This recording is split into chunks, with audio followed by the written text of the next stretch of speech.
Welcome to the Castle Keys channel. Today, we unlock the fascinating legend of Liebenstein Castle. What happens when two noble brothers fall for the same woman? Let's step inside the walls of this ancient fortress where deceptions shaped a legend that still haunts its ruins today. This is the story of two brothers, one woman, and a love triangle that still has everyone talking about it. Liebenstein Castle isn't just another medieval ruin. It's a place where love and loyalty were shattered and left their mark, deeply engraved into its stone walls. And while time has softened its edges, the echoes of betrayal still linger. But before we unravel the love story that tore a family apart, let's step back in time to an era when knights rode these hills and a noble family's fate was forever changed. Built in the 13th century, Liebenstein Castle sits in Germany's upper middle Rhine Valley, a region filled with medieval fortresses, each with its own story to tell. Just 200 meters away stands Sterrenberg Castle.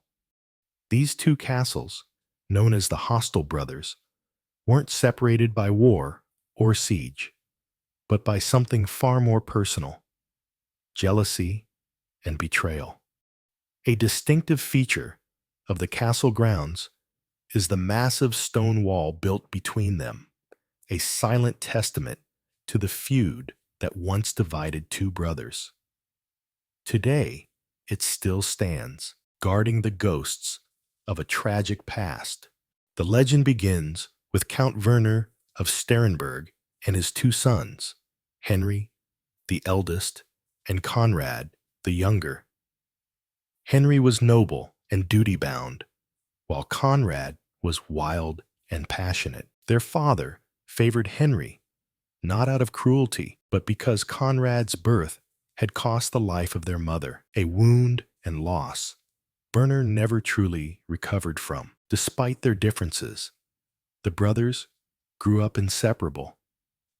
The eldest was serious and duty-bound, while the youngest was wild and passionate. Despite their differences, the brothers never quarreled as children, their bond remaining unshaken. For 12 years, the fortress of Sterrenberg was a household of men, until one fateful day when Werner attended the funeral of the Bromser of Rudesheim. Like Werner, the deceased had lost his wife early and had raised their only child alone. That child was Angela, a 12-year-old girl whom Werner brought back to Berg Sterrenberg. When she arrived at Berg Sterrenberg, the once womanless fortress was forever changed. She quickly became the center of attention. As the years passed, both brothers fell in love with her. Konrad's admiration for Angela deepened, while Henry, though equally enchanted, struggled to express his feelings. Shy and reserved, he hesitated to court her, even as his heart stirred in her presence.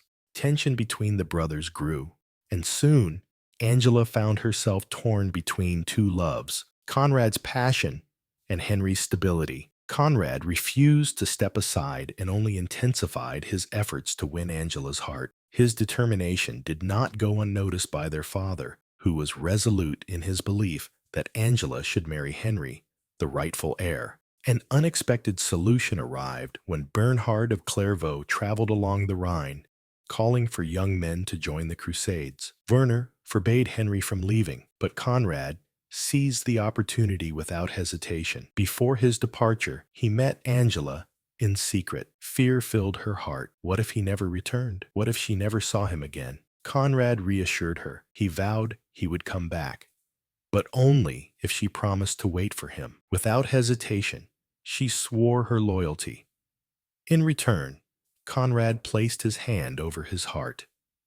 Heart in hand, he declared solemnly. His unwavering devotion gave her strength and hope as he rode off to war. With Konrad gone, Henry, encouraged by their father, resumed his attempts to win Angela's heart. But his efforts were in vain. Angela remained steadfast In her promise to Konrad, she rejected all suitors, spending her days longing for his return. Realizing he could not change her heart, their father finally accepted the bond between Angela and Konrad. As a wedding gift, he ordered the construction of a second castle, a testament to their love. He named it Liebenstein, the lover's stone. Years passed. One day, a ship adorned with the emblem of the Crusader Knights sailed down the Rhine. At its bow stood a knight in shining silver armor. As he gazed upon the hilltop, he was astonished to see a new castle standing beside Sterrenberg. He lifted his hand to wave until his eyes caught sight of a black flag flying above the old tower. At that moment, he knew his father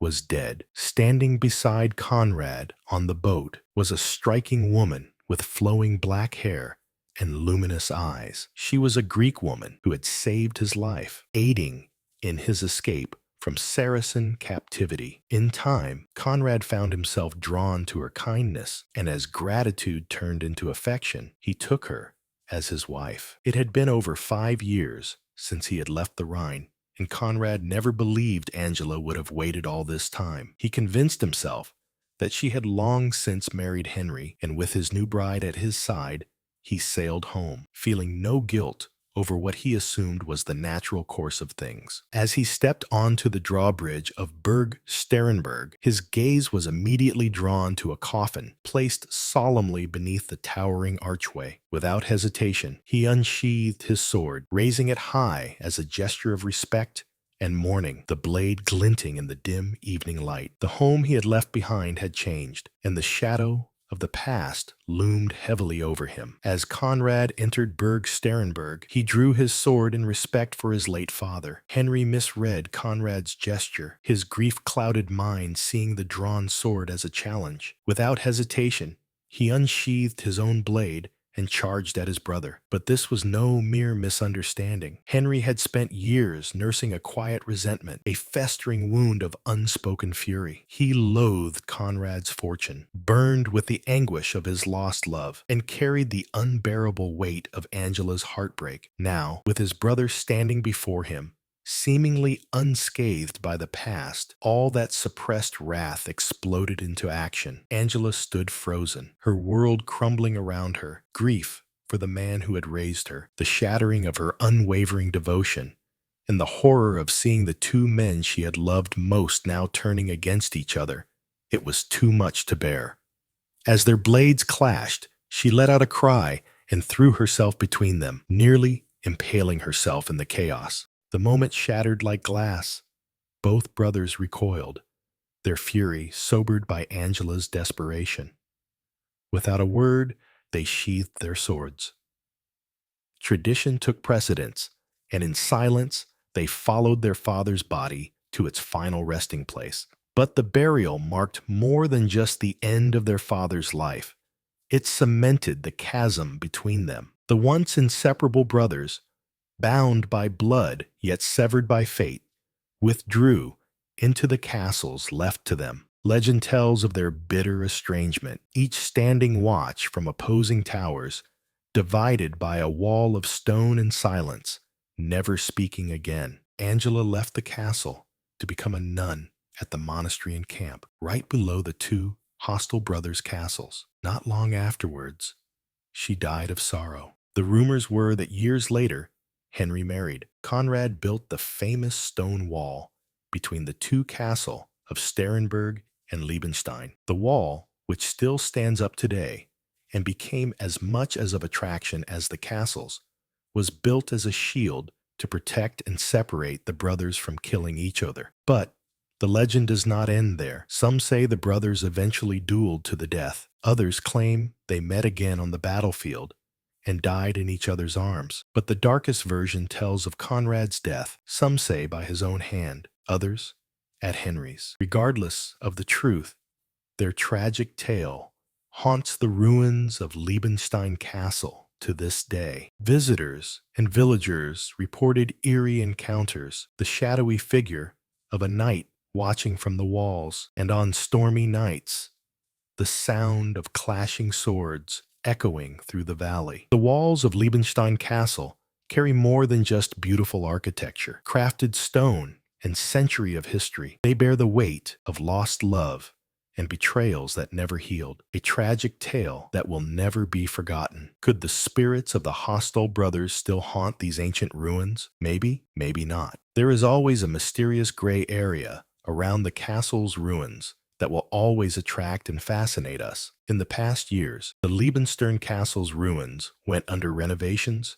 and restorations. Over time, some additions has been done to the original fortress. But could the spirits of the hostile brothers still haunt the castles? Maybe, maybe not. There is always a mysterious gray area around the castle's ruins that will always attract and fascinate us. Let me know your thoughts in the comments below. And if you love exploring the hidden secrets and legends behind castles, don't forget to subscribe and hit that notification bell. Until next time, stay curious. Thanks for watching.